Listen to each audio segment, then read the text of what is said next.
சுந்தரவனம் அப்படின்ற காட்டுல எல்லா பறவைகளும் ரொம்ப அமைதியாவும் சந்தோஷமாவும் அவங்க வாழ்க்கைய வாழ்ந்துகிட்டு இருந்தாங்க. அந்த காட்டுல இருக்கக்கூடிய மீனுக்குருவி அதோடைய கணவரோடையும் தன்னுடைய மகளோடையும் ரொம்ப சந்தோஷமா வாழ்ந்துகிட்டு இருந்தது. அவங்களுடைய மகள் பேரு ரோசி. அவ இருக்கிறதுலயே ரொம்ப புத்திசாலியான குழந்தையா இருந்தா. அம்மா, எனக்கு வீட்ல ரொம்ப போர் அடிக்குதுமா. அதனால நான் போய் புஜ்ஜி அண்ணா கூட கொஞ்ச நேரம் விளையாடிட்டு வரட்டுமா? சரி ரோசி, நீ தாராளமா போய் விளையாடிட்டு வா. ஆனா யாரும் இல்லாத இடத்துக்கு தனியா மட்டும் போகக்கூடாது, புரிஞ்சதா? அம்மா, நானு புஜ்ஜி அண்ணா கூடயும் லூசி அக்கா கூடயும் தான்மா விளையாடுவேன். தனியா எங்கவுமே போக மாட்டேன். மீனு, என்னுடைய பொண்ணு ரொம்ப புத்திசாலியான பொண்ணு. அவளுக்கு நீ அட்வைஸ் பண்ணணும்னு அவசியமே கிடையாது. அவளே பாதுகாப்பா போய் பாதுகாப்பா திரும்பி வந்துடுவா. இவங்க இந்த மாதிரி பேசிட்டு இருக்கக்கூடிய அதே நேரத்துல காலுக்காகமும் கோரிக்காகமும் பக்கத்துல இருக்கக்கூடிய ஒரு மரத்துல உக்காந்துட்டு இருந்தாங்க. ரோசி அந்த பக்கமா விளையாட போறத பார்த்துட்டு காலுக்காகம் தன்னுடைய மனைவி கிட்ட இந்த மாதிரி பேச தொடங்குச்சு. கோரி, நீயோ நம்மளுடைய வீட்டுக்கு ரொம்ப நாளா ஒரு சின்ன பறவைய வேலைக்காரிய கொண்டுட்டு வரணும்னு நினைச்சிட்டு இருக்க. அங்க பாரு, அந்த பறவைய பார்த்தா ரொம்ப சின்ன பொண்ணு மாதிரி இருக்கு. அந்த பொண்ண நம்ம வீட்டுக்கு வேலைக்காரியா புடிச்சிட்டு போயிடலாமா? காலு, உங்களை கல்யாணம் பண்ண இத்தனை வருஷத்துல இன்னைக்குதான் நீங்க உருப்படியான யோசனைய சொல்லிருக்கீங்க. வாங்க, உடனே போய் அந்த பறவைய ஃபாலோ பண்ணலாம். இவங்க இந்த மாதிரி பேசி முடிச்சதுக்கு அப்புறமா ரோசிய ஃபாலோ பண்ண ஆரம்பிச்சாங்க. ரோசியோ அவங்களுடைய நண்பர்களோட விளையாடுறதுக்காக அவங்க இருக்கக்கூடிய இடத்துக்கு போய் சேர்ந்தா. ஹாய் ரோசி, இன்னைக்கு நாங்க ஒரு புது விளையாட்டை கண்டுபிடிச்சிருக்கோம். நம்ம எல்லாரும் சேர்ந்து இன்னைக்கு அந்த விளையாட்டை விளையாடலாமா? அப்படியா நண்பர்களே, நீங்க அப்படி என்ன புது விளையாட்டை கண்டுபிடிச்சிருக்கீங்க? ரோசி, இந்த விளையாட்டுடைய பேரு பூவை தேடு பரிசை தொடு. நம்ம காட்டுலயே பச்சை நிறத்துல இருக்கக்கூடிய பூ ரொம்ப அபூர்வமானது. அந்த பூவை முதல்ல யாரு கண்டுபிடிக்கிறாங்களோ அவங்கதான் இந்த விளையாட்டுல ஜெயிச்சதா அர்த்தம். அவங்களுக்கு தான் நம்ம ஒரு பரிசு கொடுக்க போறோம் அப்படின்னு சொல்லிட்டு நண்பர்கள் எல்லாரும் அந்த பூவை தேடுறதுக்காக ஆளுக்கு ஒரு பக்கமா பறந்து போயிட்டாங்க. காலுக்காகமும் கோரிக்காகமும் ரோசிய பின்தொடர்ந்து ஒரு இடத்துல போய் இந்த மாதிரி பேச தொடங்கினாங்க. பறவையே, இந்த காட்டுல தனியா என்ன பண்ணிட்டு இருக்க? உன் கூட யாராவது வந்திருக்காங்களா? அங்கிள், நானும் என்னுடைய நண்பர்களும் ஓடி பிடிச்சு விளையாடிக்கிட்டு இருக்கோம். எங்களுக்குள்ள ஒரு போட்டி, யாரு முதல்ல பச்சை நிறத்துல இருக்கக்கூடிய பூவை எடுத்துட்டு வராங்கன்னு. அதற்காக தான் நான் பச்சை நிற பூவை தேடிக்கிட்டு இருக்கேன். அப்படியா? இந்த காட்டுல பச்சை நிற பூக்கள் எங்க இருக்கு அப்படின்றது எனக்கு ரொம்ப நல்லாவே தெரியுமே. அங்கிள், நீங்க உண்மையாவா சொல்றீங்க? என்ன நீங்க அந்த பூக்கள் இருக்கக்கூடிய இடத்துக்கு கூட்டிட்டு போறீங்களா? ரோசி இந்த மாதிரி பேசிக்கிட்டு இருக்கிறத புஜ்ஜுக்குருவி தூரத்துல இருந்து பார்த்துக்கிட்டு இருந்தது. ரொம்ப நேரம் ஆகி ரோசி வீட்டுக்கு வராததுனால மீனுக்குருவியும் அதோடைய கணவர் கோமல் குருவியும் ரோசிய தேடி காட்டுக்குள்ள வந்தாங்க. மீனு, அங்க பாரு, அங்கதான் புஜ்ஜியும் லூசியும் நின்னுக்கிட்டு இருக்காங்க. அப்படின்னு சொல்லிட்டு மீனுக்குருவியும் அதோடைய கணவரும் அவங்க இருக்கக்கூடிய இடத்துக்கு போனாங்க. புஜ்ஜு, லூசி, நீங்க 2 பேரும் இங்க இருக்கீங்க. உங்க கூட இல்லாம ரோசி எங்கம்மா போனா? ஆன்ட்டி, ஆன்ட்டி, நாங்க 3 பேரும் விளையாடிக்கிட்டு இருந்தோமா, அப்போ ரோசி கிட்ட ஒரு 2 காகம் வந்து தனியா பேசிக்கிட்டு இருந்தாங்க. கொஞ்ச நேரம் கழிச்சு ரோசி அவங்க பின்னாலேயே போயிட்டா ஆன்ட்டி. ஐயோ புஜ்ஜி, என்ன சொல்ற? அந்த காகங்கள் என்னுடைய பொண்ணை எந்த பக்கமா கூட்டிட்டு போனாங்க? காகங்கள் 2 பேரும் ரோசிய எந்த பக்கமா கூட்டிட்டு போனாங்க அப்படின்றத தெரிஞ்சுக்கிட்டு மீனுக்குருவியும் அதோடைய கணவரும் அந்த திசையை நோக்கி பறந்து போனாங்க. கொஞ்ச தூரம் பறந்து போனதுக்கு அப்புறமா அந்த காகங்கள் உட்கார்ந்துட்டு இருக்கக்கூடிய மரத்தை கண்டுபிடிச்சிட்டாங்க. ஏ காகமே, ஒழுங்கா என்னுடைய பொண்ணை விட்டுடு, இல்லைன்னா உங்க 2 பேரையும் நான் கொன்னுடுவேன். பறவையே, உனக்கு எவ்வளவு தைரியம் இருந்தா உன் பொண்ணு என்னுடைய கையில இருக்கும் போதே எங்களை மிரட்டி பாக்குவ. நீயும் உன்னுடைய மனைவியும் திரும்பி பார்க்காம போயிடுங்க. இந்த குழந்தைய நாங்க எங்க வீட்டுக்கு தூக்கிட்டு போக போறோம். காகங்களே, ஒழுங்கா என்னுடைய மகளை விட்டுடுங்க. நீங்க மட்டும் அவளை விடல அப்படின்னா என் பொண்ணுக்காக நான் என்ன வேணாலும் செய்ய துணியுவேன். காகங்களே, என்ன தயவு செஞ்சு விட்டுடுங்க. நான் என்னுடைய அப்பா அம்மா கிட்ட போகணும். என்ன விட்டுடுங்க, என்ன விட்டுடுங்க. இவங்க எல்லாரும் இந்த மாதிரி வாக்குவாதம் பண்ணிக்கிட்டு இருக்கக்கூடிய சத்தத்தை கேட்டு அந்த காட்டுல இருக்கக்கூடிய எல்லா பறவைகளும் அந்த இடத்துக்கு வந்து சேர்ந்தாங்க. இதோ பாரு காகமே, நீ இத்தனை நாள் இந்த காட்டுல செஞ்சிட்டு இருக்கக்கூடிய அட்டகாசங்களை பார்த்துட்டு உன்னை இந்த காட்டுல விட்டு வச்சதே பெரிய விஷயம். ஆனா நீ இப்ப பண்றதோ மிகப்பெரிய தப்பு. இந்த தப்புக்கான தண்டனை உனக்கு ரொம்ப பெருசா கிடைக்கும். ஒழுங்கா அந்த குழந்தைய விட்டுட்டு இங்க இருந்து போயிடு. பறவைகளே, என்ன நீங்க எல்லாரும் கூட்டமா வந்து மிரட்டா நான் இங்க இருந்து பயந்து போயிடுவேன்னு நினைச்சிட்டீங்களா? என்ன ஆனாலும் சரி, இங்க இருந்து இந்த பறவைய நான் தூக்கிட்டு தான் போக போறேன். காகம் இந்த மாதிரி பேசுறத கேட்டுட்டு இருந்த புஜுவும் லூசியும் தன்னுடைய தோழிய காப்பாத்துறதுக்காக ஒரு திட்டம் போட ஆரம்பிச்சாங்க. லூசி, நம்மளுடைய தோழியை காப்பாத்த நாம தான் ஏதாவது முயற்சி செய்யணும். நம்ம தோழியை இவ்வளவு கஷ்டப்படுத்தின அந்த காகங்களை நம்ம சும்மாவே விடக்கூடாது. அப்படின்னு சொல்லிட்டு லூசியும் புஜுமா சேர்ந்து தங்களுடைய வீட்டுக்கு போய் அங்க இருக்கக்கூடிய மிளகா பொடியை எடுத்துக்கிட்டு வந்தாங்க. அவங்க எடுத்துட்டு வந்த மிளகா பொடிய காகம் இருக்கிறதுக்கு நேரா மேல பறந்துகிட்டே காகத்து மேல கொட்டிட்டாங்க. ஐயோ அம்மா, கண்ணு எரியுதே, யாராவது காப்பாத்துங்க. யாராவது தண்ணி எடுத்துட்டு வந்து கொடுங்க. என் மூஞ்சில யாராவது தண்ணி ஊத்துங்க. ஐயோ கண்ணு எரியுதே. காகங்கள் 2 பேரும் கண்ணு எரிச்சல் இந்த மாதிரி அலறிக்கிட்டு இருக்கும்போது ரோசி அவங்க அப்பா அம்மா இருக்கக்கூடிய இடத்துக்கு பறந்து வந்துட்டா. காகங்களே, நீங்க கொஞ்ச நஞ்சமாவா பேசுனீங்க? நீங்க பேசின பேச்சுக்கு தான் இப்போ நீங்க அனுபவிச்சுட்டு இருக்கீங்க. இது மட்டும் இல்ல, இந்த காட்டுல இருக்கக்கூடிய இந்த நதியில பெரிய முதலை இருக்கு. அந்த நதியிலேயே உங்களை நாங்க இப்போ தள்ளி விட போறோம். அப்படின்னு சொல்லி அங்க இருக்கக்கூடிய எல்லா பறவைகளுமா சேர்ந்து அந்த காகங்களை கை கால் கட்டி அந்த ஆத்தங்கரையில கொண்டு போய் தூக்கி போட்டுட்டாங்க. அங்க இருக்கக்கூடிய முதலையோ காகங்களை நோக்கி வந்தது. ஐயோ பறவைகளே, வேண்டாம், எங்களை தயவு செஞ்சு காப்பாத்துங்க. இனிமே இந்த காட்டுல இருக்கக்கூடிய எந்த பறவைகளையும் நாங்க தொந்தரவு செய்ய மாட்டோம். நாங்க வேணும்னா வேற காட்டுக்கு கூட இடம்பெயர்ந்து போயிடுறோம். எங்களை காப்பாத்துங்க பறவைகளே. காகங்களே, நீங்க எவ்வளவு கத்துனாலும் கதறினாலும் என் குழந்தை மேல கைய வச்ச உங்க மேல நான் இறக்கம் காட்டுறதாவே கிடையாது. நீங்க இன்னைக்கு அந்த முதலைக்கு இரையாக தான் போறீங்க. இந்த காட்டுல எந்த ஒரு பறவை குழந்தைங்க மேல கை வச்சாலும் அவங்களுக்கும் இதே நிலைமை தான் ஏற்படும்ன்றது உங்க மூலியமா இந்த காட்டுல இருக்கக்கூடிய எல்லாருக்கும் ஒரு பாடமா இருக்கட்டும். அப்படின்னு சொல்லி அங்க இருக்கக்கூடிய எல்லா பறவைகளுமா ஒன்னா சேர்ந்து அந்த காகங்களுக்கு அந்த தண்டனைய நிறைவேத்தினாங்க. அன்னையில இருந்து அந்த காட்டுல இருக்கக்கூடிய எந்த ஒரு பறவைகளும் தப்பு செய்யறதே கிடையாது. முக்கியமா குழந்தைகள் மேல கை வைக்கிறதே கிடையாது. ஹாய் நண்பர்களே, இந்த கதை மூலியமா நாம தெரிஞ்சுக்கிறது என்னன்னு பாத்தீங்கன்னா, குழந்தைகள் மேல கை வைக்கிற யாரா இருந்தாலும் அவங்களுக்கான தண்டனைகள் கடுமையா இருந்தா நிச்சயமா குற்றங்கள் குறையும். அப்புறம் உங்களுக்கு இந்த கதை பிடிச்சிருந்தா லைக் பண்ணுங்க, ஷேர் பண்ணுங்க, மறக்காம நம்மளுடைய சேனலை சப்ஸ்கிரைப் பண்ணுங்க.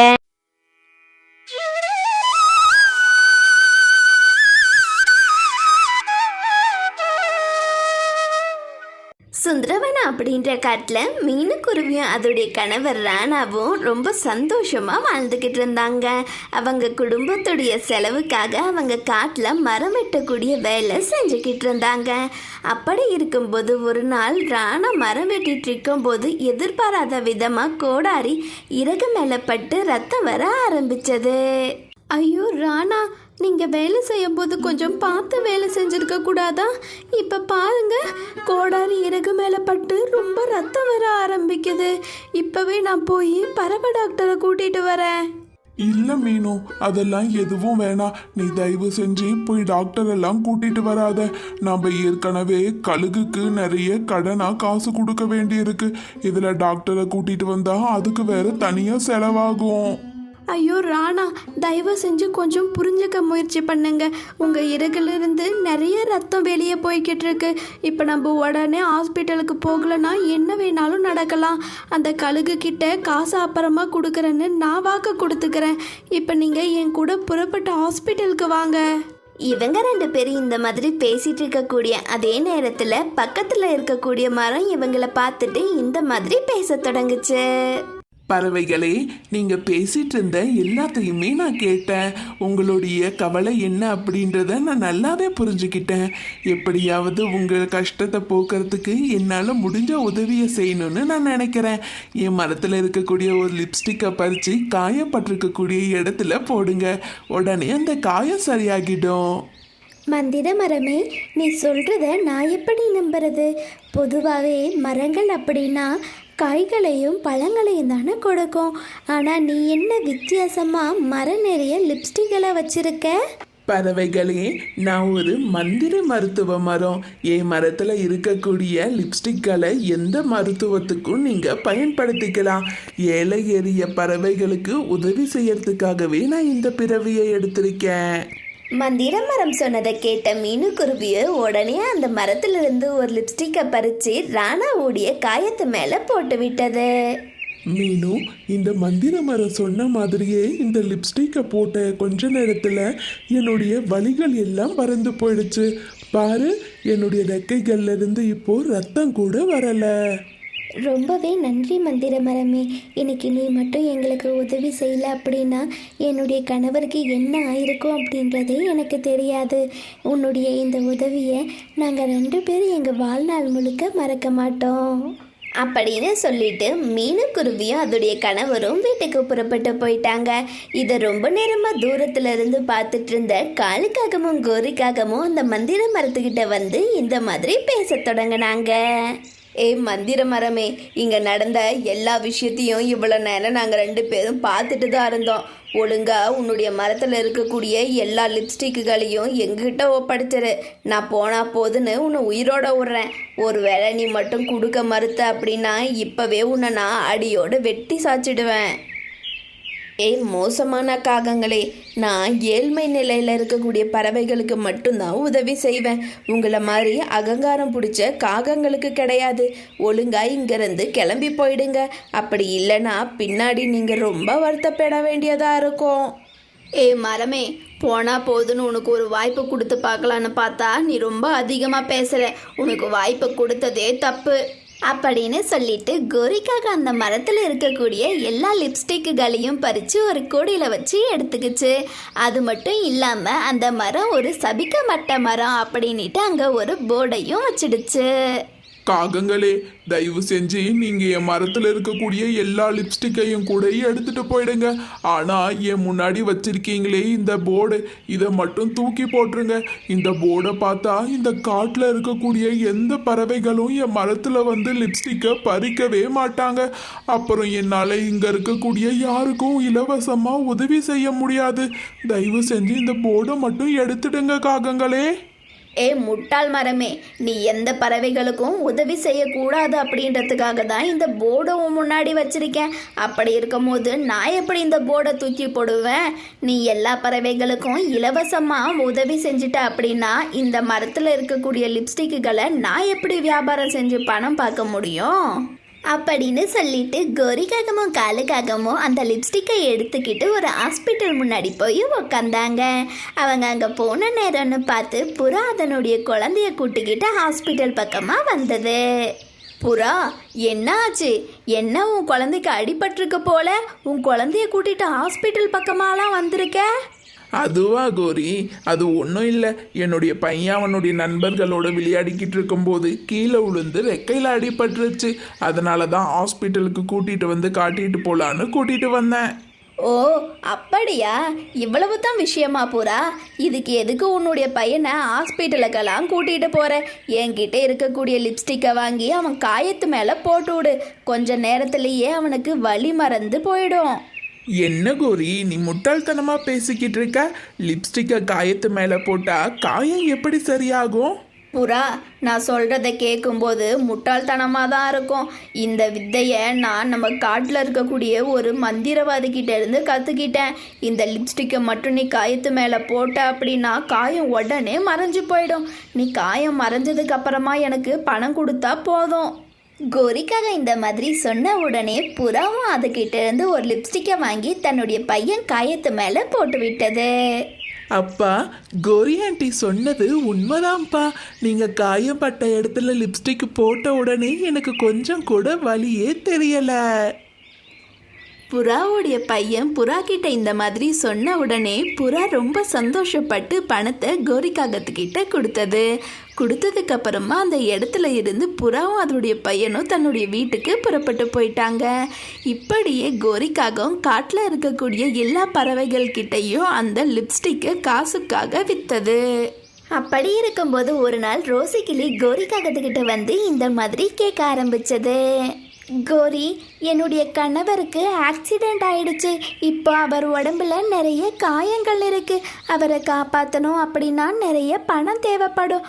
உன்கிட்ட தான் காயத்தை குணப்படுத்தக்கூடிய லிப்ஸ்டிக்குகள் இருக்குல்ல, எனக்கு கொடுத்து உதவி செய்றியா கோரி? இதோ பாரு ரோசி, நான் சொல்கிறேனேன்னு தப்பாக எடுத்துக்காத. நான் இலவசமாக யாருக்கும் லிப்ஸ்டிக்குகளை கொடுக்கறது கிடையாது. வேணும்னா நீ போய் காசை யாருக்கிட்டையாவது கடன் வாங்கிட்டு வா. அப்புறமா நான் அந்த மருத்துவ லிப்ஸ்டிக்கை உங்ககிட்ட கொடுக்குறேன். கோரி, இந்த நேரத்தில் போய் நான் யார்கிட்ட கடன் கேட்டு வாங்கிட்டு வர முடியும்? தயவு செஞ்சு ஒரே ஒரு லிப்ஸ்டிக்கை மட்டும் கொடு கோரி.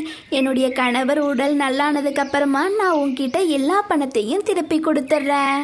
இதோ பாரு ரீட்டா, நீ எவ்வளவு நேரம் கேட்டாலும் நான் இலவசமாக லிப்ஸ்டிக்குகளை கொடுக்கவே மாட்டேன். முதல்ல இங்கேருந்து இடத்த காலி பண்ணு அப்படின்னு சொல்லி கோரிக்காக ரோசிக்கு உதவி செய்ய மறுத்துடுச்சு. ரோசி அடுத்து மீனுடைய வீட்டுக்கு போய் இந்த மாதிரி கேட்க ஆரம்பிச்சது. மீனு, உன்கிட்ட பணம் இருந்தா எனக்கு கொடுக்குறியா? கோரிக்காகத்துக்கிட்ட மருத்துவ லிப்ஸ்டிக்குகள் இருக்கு. என்னுடைய கணவருக்கு உடல் நல்ல சரியில்லை.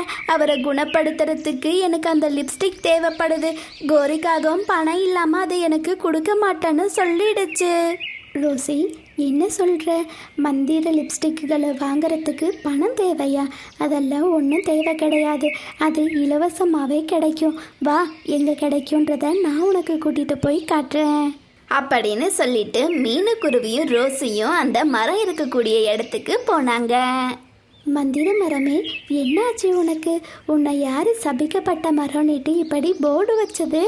இந்த காட்டில் இருக்கக்கூடிய 2 மோசமான காகங்கள் ஒரு நாள் வந்து என் மரத்தில் இருக்கக்கூடிய எல்லா லிப்ஸ்டிக்குகளையும் பறிச்சுட்டு இந்த மாதிரி போர்டு வச்சுட்டு போயிட்டாங்க. அப்படியா?